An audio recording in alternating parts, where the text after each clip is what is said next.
पाकिस्तान इस वक्त एक नाजुक मोड़ पर खड़ा है। एक तरफ आइनी तरमीम पर सियासी कशमकश अरूज पर है, दूसरी तरफ मजहबी क़यादत की गिरफ्तारियां जारी हैं। सेहत आमा के बहरान और अंदरूनी अमन व अमान की सूरत हाल ये तमाम मिलकर एक गहरी तस्वीर पेश कर रहे हैं। एक ऐसी तस्वीर जो सवाल उठाती है कि क्या रियासत अपने इदारों, अपने निज़ाम और अपने अवाम के दरमियान तवाज़ुन कायम रख पा रही है। नाज़रीन, आए आज की इन 4 अहम कौमी मामलात का तज्ज़िया करते हैं और आपको तफसीलात देते हैं। पाकिस्तान पीपल्स पार्टी और वफाकी हुकूमत के दरमियान 27वीं आइनी तरमीम पर डेडलॉक बरकरार है। दिफाई ढांचे में कमांड ऑफ डिफेंस फोर्सेस के नए ओहदे की बहस, ये सब इशारा कर रहा है कि मुल्क एक सियासी और आइनी बहरान की दहलीज पर है। आइए देखते हैं कि 27वीं आइनी तरमीम का मामला क्या है और इसके सियासी असरात कहाँ तक जा सकते हैं। अस्सलाम वालेकुम, हक पाकिस्तान न्यूज़ के साथ मैं हूँ काशिफ रसा। नाज़रीन, इस्लामाबाद में वफाकी काबीना का एक अहम इजलास तलब कर लिया गया है, जिसका एजेंडा था 27वीं आइनी तरमीम के मुसव्वदे की मंजूरी, लेकिन इजलास मुलतवी कर दिया गया। ये क्यों हुआ? ज़राए के मुताबिक पाकिस्तान पीपल्स पार्टी ने हुकूमत के मुसव्वदे पर शदीद तहफ़्फ़ुज़ात ज़ाहिर कर दिए हैं, जबकि MQM पाकिस्तान, मुस्लिम लीग, काफ और दीगर इत्तेहादी जमातों ने ग्रीन सिग्नल दे दिया है। यूँ हुकूमत और पीपल्स पार्टी के दरमियान डेडलॉक बरकरार है। ये डेडलॉक महज एक तकनीकी इख्तिलाफात नहीं है, बल्कि एक सियासी ताकत आजमाई दिखाई देती है। पीपल्स पार्टी वाज़े पैगाम दे रही है कि वो सिर्फ इत्तेहादी नहीं, शरीक इक़्तिदार की कुव्वत भी रखती है और किसी भी तरमीम में उसकी रजामंदी के बगैर हुकूमत का कदम उठाना नामुमकिन है और सियासी तौर पर नुकसानदेह भी है। हुकूमत ने 27वीं तरमीम के तहत एक नई आइनी अदालत बनाने का फ़ैसला भी किया है, जिसमें इब्तदाई तौर पर 7 जजेस शामिल होंगे। नाज़रीन, ये वही तजवीज़ है जो मिसाक जमहूरियत 2006 में पहली बार पेश हुई थी, यानी एक ऐसी अदालत जो सिर्फ आइनी मामलात को देखेगी और सुप्रीम कोर्ट का बोझ कम करेगी।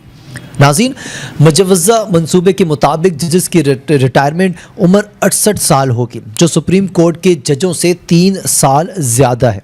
मुतवक्को चीफ जस्टिस अमीनुद्दीन खान, अब ये सवाल है कि क्या ये अदालत अदालती इस्लाहात की जानिब से एक मुस्बत कदम है या ये अदलिया में एक नई तकसीम पैदा करने की कोशिश है। तज्ज़ियाती तौर पर देखा जाए नाज़रीन, तो ये तजवीज़ अदलिया के अंदर एक मुतवाज़ी ताकत पैदा करने की मुतरादिफ समझी जा रही है, क्योंकि अगर आइनी अदालत अलग फ़ैसले देना शुरू कर देगी तो सुप्रीम कोर्ट के फ़ैसलों की हैसियत क्या रह जाएगी। यही वो नुक्ता है जिस पर पाकिस्तान पीपल्स पार्टी को सबसे ज़्यादा एतराज़ है। ज़राए के मुताबिक 27वीं तरमीम के हिस्से के तौर पर कमांडर ऑफ डिफेंस फोर्स के नाम से एक नया ओहदा भी मुतारिफ कराने की तजवीज़ भी इसमें शामिल है। यह ओहदा आर्टिकल 243 में तब्दीली के बाद मुमकिन होगा, जिसका मकसद तीनों मुसल्लह अफवाज के दरमियान मरबूत कमांड को यकीन बनाया जाए। बज़ाहिर तो ये फ़ौजी हम आहंगी का तस्वर लगता है, मगर सियासी लिहाज से इंतहाई हसास कदम भी समझा जा रहा है।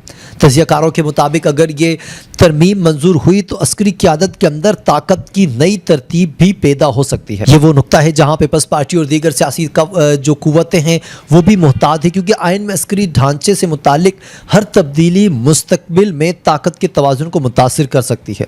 27वीं तरमीम पर मंजूरी के लिए आज काबीना इजलास होना था, मगर वज़ीर-ए-आज़म शहबाज शरीफ की मसरूफियात के बायस उसे मुलतवी कर दिया गया, लेकिन असल वजह शायद कुछ और ही है।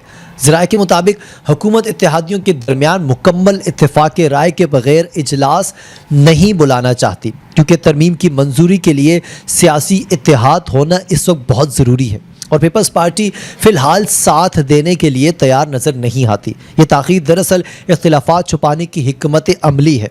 हुकूमत वक्ती तौर पर वक्त ख़रीद रही है ताकि तनाव को कम किया जा सके। दूसरी जानिब पीपल्स पार्टी के सेंट्रल एग्जीक्यूटिव कमेटी के इजलास के बाद बिलावल भुट्टो ज़रदारी ने मीडिया से गुफ्तगू करते हुए वाज़े ऐलान किया कि हम सूबाई शेयर से मुतालिक शिक को मुस्तरद करते हैं। NFC फार्मूले में कोई तब्दीली बर्दाश्त नहीं की जाएगी और 27वीं तरमीम की बेशतर तजावीज़ात को हम नाकाबिल कबूल समझते हैं।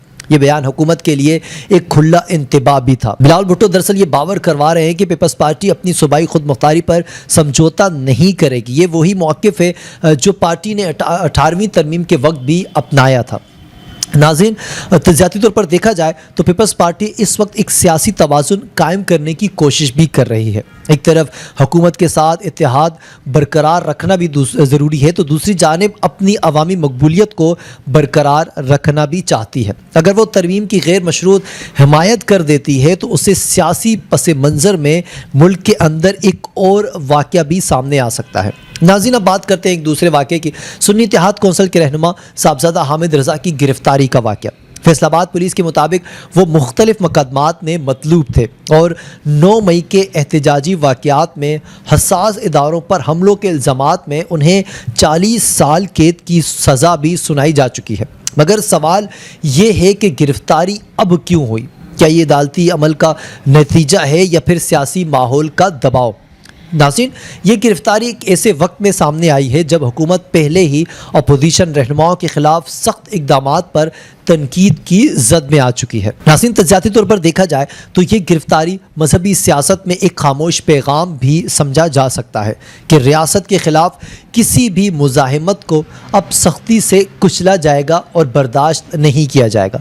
ताहम अगर अदालती फ़ैसले शफाफ न हुए तो ये मामला हुकूमत के लिए एक नया तनाज़ा भी बन सकता है। कानूनी माहिरीन का मौक़िफ़ है कि अदालतों के फ़ैसले और शवाहिद को आवाम के सामने लाना ज़रूरी है ताकि ये तय हो सके कि कानून की बालादस्ती है या फिर सियासी इंतकाम।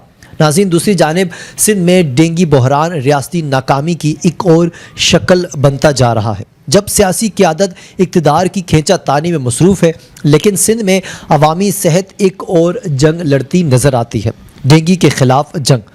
गुज़िश्ता 24 घंटों में सुबह भर से 1192 नए केसेस रिपोर्ट हुए, जबकि 4 कीमती जानें भी ज़ाया हो चुकी हैं, जिनमें 3 मासूम बच्चे और एक खातून भी शामिल है।